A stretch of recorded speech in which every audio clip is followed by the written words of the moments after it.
Igsuon bisan unsa kangit-ngit sa imong gilaktan or bisan unsa ang imong mga problema, bisan unsa ang imong mga kaluyahon, bisan unsa ang imong mga kabalaka, or bisan unsa nga nakapaluya karon sa imong pagtuo ngadto sa Ginoo.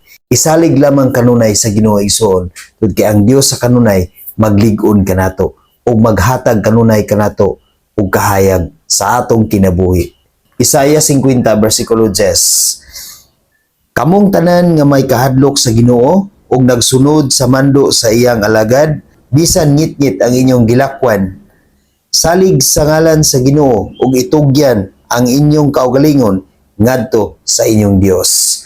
Mao na igsuon bisan unsa pa ang imong mga kabalaka sa imong kinabuhi karon, isalig ug itugyan lamang ngadto sa Ginoo igsuon. Ug ayaw kabalaka niya ng tanan, bisan unsa kangit-ngit ang imong agyanan, bisan unsa kangit-ngit para kanimo ang imong kinabuhi karon, isalig ug itugyan ngadto sa Ginoo igsuon. Tungod kay ang Ginoo mutabang gayud kanato sa kanunay ug batuni gayud sa kanunay ang pagkamahadlokon sa Ginoo, pagkamahadlokon sa pagbuhat sa mga butang nga dili makapahimuot diha kaniya, pagkamahadlokon sa mga butang nga makapahilayo kanato ngadto sa Dios. Hinumdumi sa kanunay igsuon nga ang Dios nag-uban kanato, ang Dios nagbantay kanato, ang Dios naglig-on kanato sa kanunay. Maong atong itugyan ug isalig kaniya ang tanan igsuon, tungod kay wala na laing Dios nga mulig-on kanato kundi ang Dios lang gayud nga atong amahan nga atuwa sa langit.